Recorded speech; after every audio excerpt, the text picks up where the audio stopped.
usah framing. Males ngadepin Oke ya guys, jadi Godeskin by Athena itu jelas milik dari saudara terdakwa DRL. Dia framing lagi, ya. Jadi kalau kalian mau tanya tadi apa nih, Doti berdasarkan fakta ya. Kalian bisa lihat ini adalah karyawan dari terdakwa DRL. Godeskin by Athena. Ini punya siapa? Punya siapa? Coba Doti tanyakan. Coba, punya siapa ini? Tolong dijawab terdakwa DRL, Reni juga tolong dijawab ini punya siapa? Godeskin by Athena. Kenapa nggak selalu dibahas gitu loh? Kenapa? Karena kamu malu, karena ini kebenarannya. Ini punya siapa? Kenapa nggak dibahas? Hah? Ini jelas kamu nempelin stiker loh, Godeskin by Athena. Milik siapa? Oke? Nah, terus ini Dokter beli dengan jelas. Kenapa tidak pernah kalian bahas? Terdakwa DRL, Richard, Reni. Ya, kenapa tidak pernah kamu bahas? Karena kamu malu ketahuan sama publik. Yang kamu bisa hanya framing, dan framing. Ini nggak dibahas. Bahkan sama lawyernya pun tadi nggak berani dibahas. Ya, jadi nggak usah masalah gerabah shop. Gini loh ya, gini ya. White Tomato itu adalah milik dari terdakwa DRL.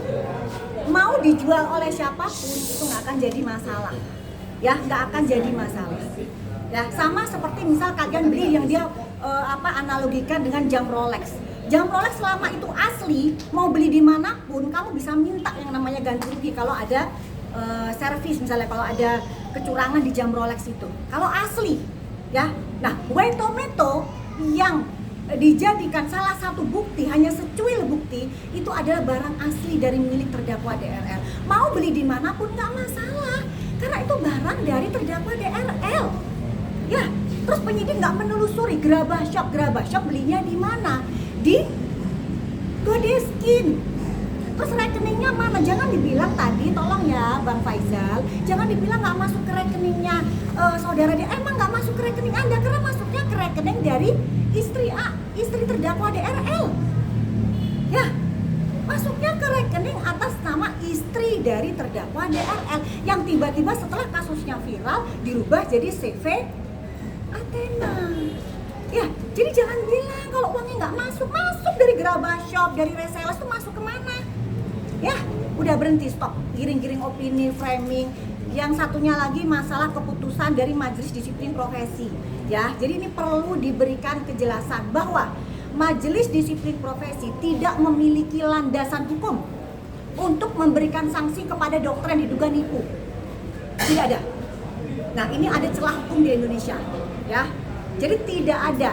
Ya, jadi tidak ada yang namanya Majelis Disiplin Profesi memberikan sanksi kepada profesi dokter yang nipu masyarakat. Itu nggak ada. Itu ranahnya adalah pidana. Seperti ini. Jadi jelas tadi dikatakan tidak. Kenapa? Karena memang ada celah hukum di situ. Ya, tidak ada. Jadi kalau dugaan menipunya ya dilaporkannya di sini pidana. Ya, jadi biar nanti masyarakat bisa menilai. Kecuali misal ada tindakan malpraktek. Misal, ternyata ada tindakan misalnya dokter melakukan abortion, ya, atau melakukan malpraktek sehingga menimbulkan korban yang akhirnya sampai menimbulkan cacat. Ya, nah kalau di sini posisinya terdakwa DRL, ya, itu diduga nipu. Paham nggak? Nipu. Jadi memang tidak ada hukum yang bisa dilakukan oleh kode etik profesi ini, nggak bisa, ini celah. Jadi dokter juga sempat bertanya, oh jadi dokter tuh bisa nipu dong? Ya, dokter berarti berak-berak aja dong nipu tapi nggak ada sanksinya selama nggak dilaporkan pidana. Nah makanya dokter ngotot getol di kasus ini untuk apa? Agar nanti ini jadi role model. Kita juga nanti minta ke Permenkes supaya ada aturan baru bagaimana sanksi dokter itu yang melakukan penipuan. Gitu, karena emang tidak ada. Oke? Dok, bertemu langsung tadi dengan Dr. Richard sendiri mungkin. Nah, satu lagi masalah ini. Oke. Ini juga ingin dokter tanyakan sebenarnya, cuma karena tadi agak-agak dihalangi ya. Jadi supaya nanti ketahuan, dia nggak akan berani berbicara pada saat nanti jika debat di depan kalian, di depan jurnalis. Ini salah satu produk Goddess Hair, produknya dia. Ya, ini produk yang dia klaim bisa melebatkan, menumbuhkan rambut. Pada saat ditanya, dok gimana? Dokter bilang kalau Anda menggunakan wig, jawabannya nggak penting. Penting dong bagi konsumennya. Ya, ini konsumen, dokter ini konsumen loh. Dengan kamu bilang bahwa produk kamu bisa menumbuhkan, melebatkan rambut. Sementara penjualnya sendiri menggunakan wig. Intinya apa? Nipu. Ya, terdakwa DRL, ya kamu nipu ini. Ya kamu nipu dengan produk kamu ini. Ini produk yang kamu bikin di perusahaan kamu, pabrik kamu. Kamu bilang ada ascorbic acid, ini nipu produk ini. Kenapa nggak kamu tuntut dokter bilang produk kamu nipu? Tuntut dong. Atau kalau misalnya dokter bilang kalau kamu bilang produknya WT itu palsu, kenapa kamu nggak bikin LP? Bikin dong LP, bilang kalau dokter memberikan barang bukti palsu. Jangan cuma keluar-keluar di media, apalagi pembantunya Tuhan. Mangkir dari panggilan, guys.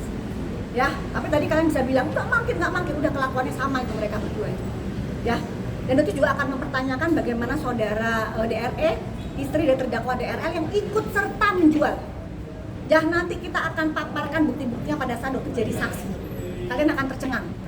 Bagaimana kelakuan mereka ini, bermain drama, bermanipulasi, meminta simpati dari kalian, bahkan agama pun bisa dipermainkan. Segala macam cara digunakan oleh mereka. Dan yang berani melawan hanya dokter. Para buzzer-buzzer yang sampai saat ini, akun-akun info banget, ya podcasting, masa seng, semua akun-akun buzzernya terdakwa DRL masih terus merajalela untuk menjatuhkan mental dokter. Nggak akan pernah, sedikit pun nggak akan gentar. Nih, produk yang menipu masyarakat. Itu sudah jelas bilang, menipu masyarakat. Kenapa nggak kamu LP-kan? Supaya biar diusut ini produk. Kamu bilang bisa melebatkan rambut, kamu sendiri pakai wig, buktikan dong. Dan satu hal lagi untuk lapas dari Tangerang.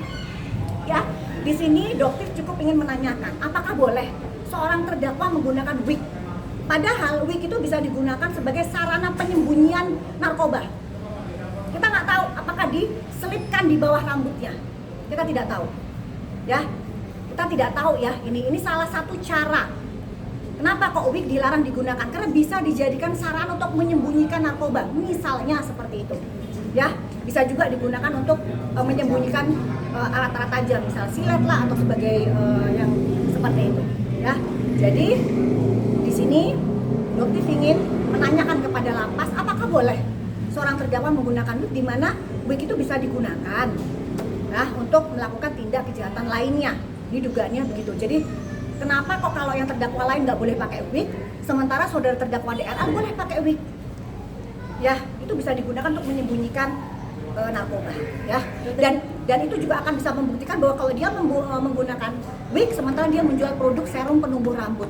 So, ini bentuk penipuan. Tadi kan cuma hanya 2 ya akun yang pihak sana merasa keberatan. Padahal sebenarnya yang dokter tahu Ya. seperti apa? Jadi memang sebenarnya yang tadi yang dokter kasih tahu bahwa ini salah satu bukti. Ya, ini salah satu bukti, makanya dokter tanyakan apakah ini Godeskin by Athena. Dokter membeli di sini juga. Kenapa kok tidak pernah diungkapkan ke publik? Sibuknya hanya masalah gerabah shop, resellers, ini kok nggak diomongin? Ini kan salah satu bukti, secuil bukti. Ya, dan ini kan barang kamu yang ditempelin stiker. Dan ini dijual oleh saudara Reni. Ya, pada saat dia live. Ya, nah tapi sekarang DRE-nya santai-santai aja nih, pakai masker. Tapi kalian bisa lihat pada saat menjual dengan mendapatkan puluhan miliar, dia gegap gempita, senang, ya, bersama suaminya.